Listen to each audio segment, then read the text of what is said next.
Dear students, welcome to BioKingdom. In this video, in 6th lesson, we are going to talk about origin and evolution of man.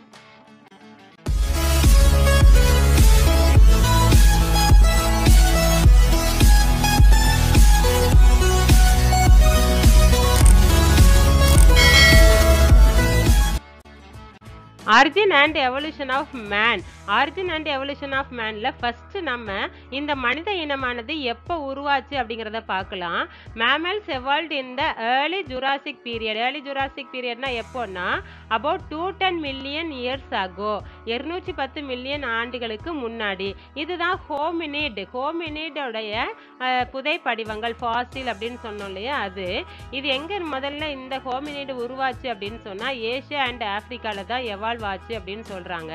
இந்த hominid என்னதை prove பண்ணுச்சு அப்படின்னு சொன்னா human beings are superior to other animals. அதாவது மனித இனம் தான் மற்ற அனிமல்ஸை விட மற்ற மிருகங்களை விட சுப்பீரியர் அப்படின்னு. எதுலலாம் நம்ம சுப்பீரியர்னா efficient in making tools and culture. Tools make பண்றதுலையும் கலாச்சாரத்திலையும் நம்ம மற்ற அனிமல்ஸை விட மனித இனம் உயர்வானது அப்படிங்கிறத இந்த ஹோமினிட் எவல்யூஷன் தான் ப்ரூவ் பண்ணுச்சு.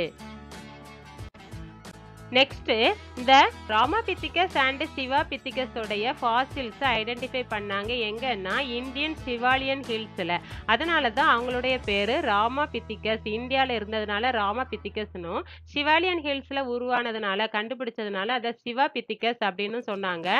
தே லிவ்டு சம் 14 மயா அதாவது 14 மில்லியன் ஆண்டுகளுக்கு முன்னாடி இது வாழ்ந்ததாக கண்டுபிடிக்கப்பட்டது. They are derived from ape like Dryopithecus. இந்த இதுதான் பார்த்தீங்கன்னா சிவாபித்திகஸ், இது ராமாபித்திகஸ். இந்த சிவாபித்திகஸ் ராமாபித்திகஸ் ரெண்டுமே எதுல இருந்து உருவாகி இருக்குது அப்படின்னா ட்ரையோபித்திகஸ்ல இருந்து தான் உருவாகி இருக்குது. அந்த ட்ரையோபித்திகஸ் என்னன்னா இதுதான் ட்ரையோபித்திகஸ். இந்த ட்ரையோபித்திகஸ் இது Ramapithecus. Dryopithecus and Ramapithecus were hairy and walked like gorillas and chimpanzees. சரியா, இந்த ட்ரையோபித்திகஸ்ல இருந்து தான் இந்த சிவாபித்திகஸும் ராமாபித்திகஸும் உருவாகி இருக்கலாம், எவால்வ் ஆகி இருக்கலாம் அப்படின்னு நம்புறாங்க. தே ஆர் லைக் கொரில்லா மற்றும் சிம்பன்சி மாதிரி இந்த ரெண்டுமே இருந்தது. ஓகே, இந்த ராமாபித்திகஸ் எப்படி இருந்தது அப்படின்னு சொன்னா கொரில்லா மாதிரி இருந்தது. இதை தான் மாடர்ன் ஹியூமன் அப்படின்னு சொல்றோம். ஏன் அப்படின்னா அதுதான் வந்து ஆஸ்ட்ரலோபித்திகஸ் உடைய ஆன்செஸ்டர் அப்படின்னு சொல்றாங்க. இதுதான் ராமாபித்திகஸ். இதுக்கு அடுத்தது தான் ஆஸ்ட்ரலோபித்திகஸ். இந்த ஆஸ்ட்ரலோபித்திகஸ் வந்து ராமாபித்திகஸ்ல இருந்து வந்ததுனால மாடர்ன் ஹியூமன்ஸ் அப்படின்னு ராமாபித்திகஸை சொல்றாங்க. தேவர் வெஜிடேரியன்ஸ். ராமாபித்திகஸ் வந்து வெஜிடேரியன்ஸா இருக்காங்க. Ramapithecus evolved into Australopithecus. ராமாபித்திகஸ்ல இருந்து ஆஸ்ட்ரலோபித்திகஸ் எவால்வ் ஆயிடுச்சு. Australopithecus lived in east African grasslands about 5 mya. 5 million ஆண்டுகளுக்கு முன்னாடி ஈஸ்ட் ஆப்பிரிக்கன் கிராஸ்லேண்ட்ஸ்ல இந்த ஆஸ்ட்ரலோபித்திகஸ் வாழ்ந்து இருக்கிறாங்க. தேவர் ஆல்சோ கால்டஸ் ஆஸ்திரேலியன் ஏப்மேன். ஆஸ்திரேலிய மனித குரங்கு அப்படின்னு இந்த ஆஸ்ட்ரலோபித்திகஸ் அழைக்கிறாங்க. இவங்க எப்படி இருக்கிறாங்க, இவங்களுடைய ஸ்ட்ரக்சர் என்ன அப்படின்னு சொன்னா 1.5 மீட்டர்ஸ் டாலா இருக்கிறாங்க. 1.5 மீட்டர் உயரம் உடையதா இருக்காங்க. பைபீடல்னா 2 கால்ல நடக்கிறாங்க. அதாவது ராமாபித்திகஸ் சிவாபித்திகஸ் அதெல்லாம் மனித குரங்கு போன்று சிம்பன்சி மாதிரி இருந்ததுனால அவங்க 2 கால்லையும் 4 கால்லையும் மாத்தி மாத்தி நடப்பாங்க. ஆனா ஆஸ்ட்ரலோபித்திகஸ் பைபீடல். பை அப்படின்னா 2, அப்போ பீடல்னா லொக்கமோஷன், அதாவது லொக்கமோட்டரி ஆர்கன், அதாவது வாக்கிங் லெக்ஸ் அப்படின்னு சொல்றோம். அப்போ பைபீடல் அப்படின்னா 2 காலால நம்ம நடக்கிறோம் அப்படின்னு சொல்றாங்க. ஆம்னிவோரஸ், அது அவங்க வந்து வெஜிடேரியனா இருந்தாங்க இல்லையா, ராமாபித்திகஸ் வெஜிடேரியனா இருந்தாங்க. இவங்க ஆம்னிவோரஸ், ரெண்டுமே சாப்பிடக்கூடியவங்களா இருந்தாங்க. செமி எரெக்ட்னா லேசா எரெக்டா இருக்காங்க. அவங்க நல்லா வளைஞ்சி மனித குரங்கு மாதிரி இருந்தாங்க இல்லையா, இவங்க லேசா பாதி வளைந்த தன்மையா இருக்காங்க. அண்ட் லிவ்ட் இன் கேவ்ஸ், குகைகள்ல வாழ்ந்துட்டு இருக்கிறாங்க. இவங்களுடைய கேரக்டர்ஸ் என்னென்னலாம் அப்படின்னு சொன்னா இவங்களுடைய ஸ்ட்ரக்சர் என்னென்னலாம் பார்த்தோன்னா லோ ஃபோர்ஹெட். இந்த ஃபோர்ஹெட் முன் நெற்றியானது சின்னதா இருக்குது. ப்ரோ ரிட்ஜஸ் ஓவர் ஐஸ், இங்க வந்து புருவங்கள் இருக்கு இல்லையா, அது நல்லா மேடானதா இருக்குது. ப்ரொட்ரூடிங் ஃபேஸ், அதாவது சிம்பன்சிக்கு எப்படி இந்த ஜாவானது இந்த வாயானது முன்னாடி தள்ளிட்டு இருக்கிறோம், அதே மாதிரி ப்ரொட்ரூடிங் ஃபேஸா இருக்காங்க. லேக் ஆஃப் சின், கன்னங்கள் இல்லாததா இருக்காங்க. லோ பிரெயின் கெப்பாசிட்டி, அதாவது மூளையின் அளவானது ரொம்ப குறைவா இருக்கு. எவ்வளோன்னா 350 to 450 cc தான் இருக்குது. இவங்களுக்கு மனிதனை போன்ற dentition, human like dentition. Dentition அப்படின்னா பல் அமைப்பு, டென்டல் அப்படின்னா பல்லுன்னு சொல்கிறோம் இல்லையா, டென்டிஷன்னா பல் அமைப்பானது மனிதனை போன்று இருக்குது. லும்பார் கர்வ் இன் த வெர்டிபிரல் காலம், அதாவது இடுப்புல கொஞ்சம் ஒரு வளைவு தோன்றுது, அதுதான் இவங்களுடைய சிறப்பு பண்புகள், டிஸ்டிங்யூஷன் features. Next, Homo habilis. Homo habilis evolved from Australopithecus. They lived about 2 million வருஷத்துக்கு முன்னாடி வாழ்ந்திருக்கிறாங்க. Their brain capacity was between 650 to 800 cc. இவங்களுடைய மூளை அளவானது 650 to 800 cc இருந்திருக்குது. And was probably vegetarian. இவங்களும் வெஜிடேரியன், தாவர உண்ணிகளாக தான் இருந்திருக்கிறாங்க. They had bipedal, அவங்களும் 2 காலால நடந்திருக்கிறாங்க. Used tools made of chipped stones, அதாவது இவங்களுடைய ஸ்பெஷாலிட்டி என்ன அப்படின்னு சொன்னா சிப்டு ஸ்டோன்ஸ், கற்களை செதுக்கி அதுல இருந்து டூல்ஸா அவங்க பயன்படுத்தினாங்க. இதுதான் இவங்களுடைய ஸ்பெஷாலிட்டி. நெக்ஸ்ட் ஹோமோ ஹேபிலிஸ்க்கு அப்புறமா ஹோமோ எரெக்டஸ். எரெக்ட் அப்படின்னாலே ஸ்ட்ரைட்டா, நேரா அப்படின்னு அர்த்தம். அப்போ முன்னாடி லேசா கர்வ்டா இருந்த ஸ்ட்ரக்சர் இப்போ எரெக்ட் ஆயிடுச்சு, ஸ்ட்ரைட் ஆயிட்டாங்க. ஃபர்ஸ்ட் ஹியூமன் லைக், அது இவங்க தான் ஹியூமன் லைக், மனிதனை போன்ற உருவம் அமைப்பு கொண்டவங்களா இருக்காங்க. வாஸ் பீயிங் அரவுண்ட் 1.7 1.7 மில்லியன் ஆண்டுகளுக்கு முன்னாடி வாழ்ந்தவங்களா இருக்கிறாங்க. இவங்க க்ளோசர் டு ஹியூமன் பீயிங்ஸ், பார்க்கறதுல அப்படி ஹியூமன் பீயிங்ஸ் மாதிரியே இருக்கிறாங்க. ஆனா ஏதோ ஒரு வித்தியாசம் இருக்குது. என்ன வித்தியாசம் அப்படின்னா ஸ்கல் வாஸ் ஃபிளாட்டர், அவங்களுடைய அந்த மண்டை ஓடானது ஃப்ளாட்டா இருக்குது, தட்டையாக இருக்குது. அண்ட் திக்கர், தடியா இருக்குது. தென் மாடர்ன் மேன்ல இருந்து இது மட்டும் தான் அவங்களுக்கு என்ன டிஃபரன்ஸ் அப்படின்னா skull was flatter and thicker than the modern man. இவங்களுடைய பிரெயின் கெப்பாசிட்டி என்ன அப்படின்னா அரவுண்ட் 900 cc அவங்களுடைய brain capacity. Homo erectus probably ate meat, இவங்க வந்து மோஸ்ட்லி மீட் தான் சாப்பிட்டாங்க, அதாவது இவங்க வந்து விலங்குகளை சாப்பிட்டாங்க அப்படின்னு சொல்லலாம். இந்த ஹோமோ எரெக்டஸும் ஹோமோ எர்கஸ்டரும் ரெண்டும் சேம் ஸ்பெசிஃபிக் கேரக்டர்ஸ் தான் கொண்டு இருந்தாங்க. 2 பேருமே அவங்களுடைய கேரக்டர்ஸ் சேமாக தான் இருந்தது, அவங்களுடைய பண்புகள் எல்லாமே ஒன்னே மாதிரி தான் இருந்தது.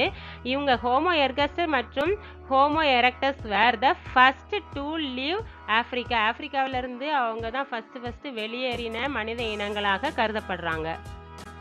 Next one is Neanderthal human being. எதுக்காக இவங்க நியாண்டர்தால் ஹியூமன் அப்படின்னு அழைக்கிறோம் அப்படின்னா தேவர் ஃபவுண்ட் இன் நியாண்டர் வேலி இன் ஜெர்மனி. ஜெர்மனியில் இருக்கிற நியாண்டர் வேலியில் இவங்க லீவ் பண்ணதுனால they are called as Neanderthal human with a brain size of 1400 cc. அவங்களுடைய பிரெயின் சைஸ் 1400 cc இருந்தது. They lived between 34,000 to 1 lakh years ago. Neanderthal human beings எங்க லீவ் பண்ணாங்க? நியாண்டர் வேலி பக்கத்துல before 34,000 to 1 lakh years ago. Okay, இவங்க normal human being, அதாவது modern human பீயிங்ல இருந்து எப்படிலாம் டிஃபர் ஆகுறாங்க? They differ from the modern human. என்னென்னலாம் கேரக்டர்ஸ்லாம் இவங்கள்ட்ட இருக்குது, நம்மள்ட்ட அது மாதிரி இல்லை அப்படின்னு சொன்னா செமி எரெக்ட் போஸ்டர், அதாவது இன்னும் லேசான ஒரு வளைவு இருந்து தான் இருக்கு. செமி எரெக்டா தான் இருக்காங்க, ஸ்ட்ரைட்டா இல்லை, செமி எரெக்ட் பொசிஷன்ல தான் இருக்காங்க. ஃபிளாட் கிரேனியம், அவங்களுடைய கிரேனியம் ஃபிளாட்டா இருக்கு, தட்டையானதா இருக்கு. ஸ்லோப்பிங் ஃபோர்ஹெட், அது முன்ன நெற்றியானது ஸ்லோப்பிங்கா இருக்கு. தின் லார்ஜ் ஆர்பிட்ஸ், அதாவது ஆர்பிட் வந்து தின்னா லார்ஜா இருக்கு. அந்த ஆர்பிட் மீன்ஸ் இந்த கண் குழிகள் இருக்குல்ல, இதுதான் வந்து ஆர்பிட்ஸ்ன்னு சொல்றோம். அது தின்னா லார்ஜா இருக்குது. ஹெவி ப்ரோ ரிட்ஜஸ், அதாவது கண் புருவங்கள் சொல்றோம் இல்லையா, அது பெருசா இருக்குது. Protruding jaws and no chin. ப்ரொட்ரூடிங்னா அதுதான் நான் ஏற்கனவே நம்ம சிம்பன்சில பார்த்துருக்கோம் இல்லையா, கொஞ்சம் அந்த கீழ் தாடை, இந்த லோவர் ஜாவானது கொஞ்சம் முன்னாடி தள்ளிட்டு இருக்கும். அண்ட் நோ சின், கன்னங்கள் இல்லாத நிலை. இதுதான் மாடர்ன் ஹியூமனுக்கும் நியாண்டர்தால் மனிதனுக்கும் உள்ள டிஃபரன்ஸ். இது உங்களுக்கு இம்பார்ட்டன்ட் 2 மார்க் கொஸ்டின்ல கேட்பாங்க. அப்புறமா இவங்களுடைய ஸ்பெசிஃபிக் கேரக்டர்ஸ் என்னென்ன அப்படின்னு சொன்னா இவங்க தான் ஃபர்ஸ்ட் அனிமல்ஸோடைய தோலை ஸ்கின்னை பயன்படுத்தி தன்னுடைய உடலை பாதுகாக்கிறதுக்கு பயன்படுத்திக்கிட்டாங்க. They knew the use of ஃபயரை பயன்படுத்தின முதல் மனிதன் யாரு அப்படின்னா Neanderthal human. And buried their dead, இறந்தவங்களை புதைக்கிறதுக்கு இவங்க தான் முதல்ல பழகுனாங்க. தென் ஆனால் இவங்கக்கிட்ட என்ன ப்ராக்டிஸ் இல்லை அப்படின்னா அக்ரிகல்ச்சர் அண்ட் அனிமல் டொமஸ்டிஃபிகேஷன். அதாவது அனிமல் டொமஸ்டிகேஷன் அப்படின்னா வீட்டு விலங்குகள் வளர்க்குறாங்க இல்லையா, அந்த பழக்கமும் அக்ரிகல்ச்சர் விவசாய பழக்கமும் இவங்கள்ட்ட இல்லை. Next one is Cro-Magnon. They are called as Cro-Magnon because they are found from the rocks of Cro-Magnon in France. பிரான்ஸ்ல இருக்கிற Cro-Magnon அப்படிங்கிற ராக்ஸ்ல இருந்து இவங்க வாழ்ந்ததுனால they are called as Cro-Magnon. They are considered as the ancestor of modern Europeans. Modern Europeans உடைய முன்னோடிகள் இவங்க தான் அப்படின்னு சொல்றாங்க. இவங்க தான் மாடர்ன் ஹியூமன் மாதிரியே இருக்கிறாங்க. They were not only adapted to various environmental conditions. பல்வேறு வகையான என்விரான்மெண்டல் கண்டிஷன்ஸ்லையும் சூழ்நிலைகளையும் வாழ்றதுக்கான ஒரு அடாப்டேஷனையே இவங்க பெற்றிருந்தாங்க. அது மட்டும் இல்லாமல் இவங்களுடைய ஸ்பெசிஃபிக் கேரக்டர்ஸ் என்ன அப்படின்னா they know cave paintings, figures on floors and walls. குகைகளில் வரைகிறது, ஃப்ளோர்ஸில் வரைகிறது, சுவர்களில் வரைகிறது, எழுதுறது எதுக்காகனா கம்யூனிகேஷனுக்காக, ஒருத்தருக்கு ஒருத்தர் கம்யூனிகேட் பண்ணுறதுக்காக அதை பயன்படுத்தினாங்க. அதுதான் இவங்களுடைய ஸ்பெசிஃபிகேஷன்ஸ். இவங்களுடைய பிரெயின் சைஸ் என்ன அப்படின்னா 1650 cc. இவங்களுக்கு தான் ஹையஸ்ட் பிரெயின் சைஸ் இருந்தது. மாடர்ன் ஹியூமனை விட இவங்களுக்கு தான் அதிகமான பிரெயின் சைஸ் இருந்தது. The final stage என்ன அப்படின்னா Homo sapiens, that is modern man. We are all the modern human. We arose from Africa. நம்ம மாடர்ன் ஹியூமன் எங்கேருந்து அரோஸ் ஆச்சு அப்படின்னா ஆஃப்ரிக்காவில் தான். எப்போன்னா 25,000 years ago உருவானாங்க. and moved to other continents and developed into distinct races. அங்கே ஏசியாவில் உருவாகி மற்ற எல்லா கண்டங்களுக்கும் நாங்கள் எங்கேயுமா இடப்பெயர்ச்சி செஞ்சு அங்கங்கே வேறு விதமான நிறைய டிஸ்டிங்க்ட் ரேசஸ் உருவாக்கி வாழ்ந்துட்டு இருக்கிறாங்க. ஹோமோ சேப்பியன்ஸ் அப்படின்னு சொல்கிறாங்க. They had a brain capacity என்ன அப்படின்னா 1300 to 1600 cc தான். Cro-Magnonோடைய பிரெயின் சைஸை விட நம்ம இப்போ இருக்கிற மாடர்ன் ஹியூமனோட பிரெயின் சைஸு கம்மியாக தான் இருக்குது. அவங்களுடைய ஸ்பெசிஃபிக் கேரக்டர்ஸ் என்ன அப்படிங்கிறது இன்னும் சரியாக நிரூபிக்கப்படலை. நம்ம தான் modern human started cultivating crops, பயிர் சாகுபடி செய்கிறதுக்கும் அண்ட் டொமஸ்டிகேட்டிங் அனிமல்ஸ், வீட்டு விலங்குகளை வளர்க்குறதுக்கும் ஹோமோசேப்பியன்ஸ் தான் ஆரம்பித்தாங்க. ஆரிஜின் அண்ட் எவல்யூஷன் ஆஃப் மேனை ஷார்ட்டாக நம்ம ஞாபகம் வச்சுக்கிறதுக்கு ஒரு சின்ன கிளான்ஸ் பார்த்துக்கலாம். First one is hominid evolution. இது எப்போ நடந்ததுன்னா ஜுராசிக் பீரியடோட ஸ்டார்டிங்கில், அதாவது 210 million years ago இதுதான் நடந்தது. தென் அதுலேருந்து பார்த்தீங்கன்னா ட்ரையோபித்திகஸ் தான் நம்ம சிம்பன்சி மாதிரி இருக்கிற மனித குரங்கு போன்ற ஒரு அமைப்பாக இருந்தது தான் ட்ரையோபித்திகஸ். இந்த ட்ரையோபித்திகஸ்லேருந்து எவால்வ் ஆனது தான் Ramapithecus and Sivapithecus. They are found from Indian Siwalik hills. So they are named as Ramapithecus and Sivapithecus. They lived before 14 மயான்னு இந்த லெசனில் கொடுத்துருக்குறது எல்லாமே நீங்கள் மில்லியன் இயர்ஸ் ஆகோ, அதை தான் அங்கே மயா அப்படின்னு கொடுத்துருக்காங்க. 14 million ஆகோ அவங்க வாழ்ந்தாங்க. தென் அதுலேருந்து ராமாபித்திகஸ்லேருந்து எவால்வ் ஆனது ஆஸ்ட்ரலோபித்திகஸோடைய ஆன்செஸ்டர் யார் அப்படின்னா ராமாபித்திகஸ். இந்த ஆஸ்ட்ரலோபித்திகஸ் 5 million இயர்ஸ் ஆகோ வாழ்ந்தாங்க, அதாவது 5 மயா. இவங்களுடைய பிரெயின் கெப்பாசிட்டி ஆஸ்ட்ரலோபித்திகஸ்லேருந்து தான் பிரெயின் சைஸ் நமக்கு கொடுத்துருக்குறாங்க. அவங்களுடைய பிரெயின் சைஸ் பார்த்தீங்கன்னா 350 to 450 cc. அதை நல்லா ஞாபகம் வச்சுக்கோங்க. இந்த பிரெயின் சைஸை நீங்கள் நல்லா ஞாபகம் வச்சுக்கோங்க. ஒன் வேர்டில் கேட்பாங்க. தென் ஹோமோ ஹேபிலிஸ் எப்போ வாழ்ந்தாங்கன்னா 2 million years ago வாழ்ந்தாங்க. They have the brain capacity 650 to 800 cc. இவங்களுடைய பிரெயின் அளவானது எவ்வளோ இருந்ததுன்னா 650 to 800 cc இருந்தது. தென் அடுத்தது யாருன்னு பார்த்தீங்கன்னா homo ergaster and homo erectus. Homo erectus ரெண்டு பேருமே சேம் கேரக்டர் தான் கொண்டு இருந்தாங்க. இவங்க எப்போ வாழ்ந்தாங்கன்னா அபவுட் 1.7 million years ஆகோ. இவங்களுடைய பிரெயின் கெப்பாசிட்டி என்ன இருந்தது அப்படின்னா 900 cc இருந்தது. இவங்க இறைச்சி உண்ணும் தன்மை கொண்டவங்களா இருந்தாங்க.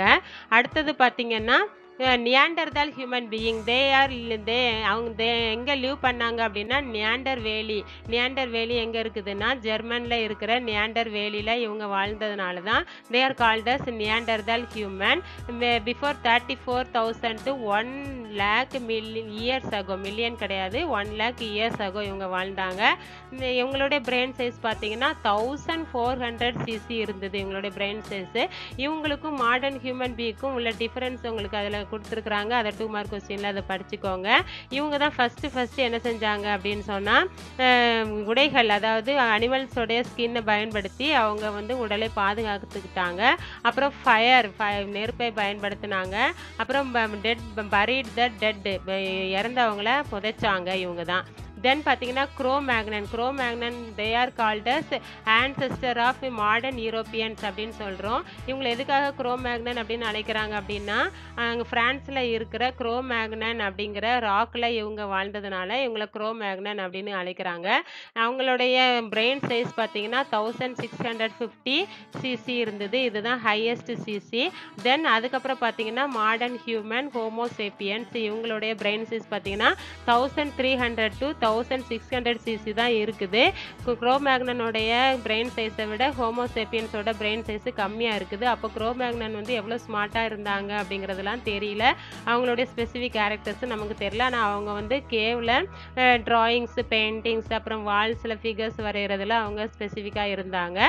நம்ம ஹோமோசேப்பியன்ஸ் வந்து 25,000 இயர்ஸ் அகோ வாழ்ந்தாங்க. இதுதான் உங்களுக்கு ஆரிஜின் அண்ட் எவல்யூஷன் ஆஃப் மேனோட ஷார்ட் நோட்ஸ். இது உங்களுக்கு இம்பார்ட்டன்ட் 5 மார்க் கொஸ்டினில் கேட்பாங்க. Thank you students. இந்த வீடியோவில் நம்ம ஹியூமன் எவல்யூஷன் பற்றி டீட்டெயிலாக பார்த்தோம். இந்த எவல்யூஷன் லெசனுக்கான ஆன்லைன் டெஸ்ட் அட்டன் பண்ணணும்னு நினச்சிங்கன்னா நான் டெஸ்கிரிப்ஷனில் லிங்க் கொடுத்துருக்குறேன், அதில் அட்டன் பண்ணுங்கள்.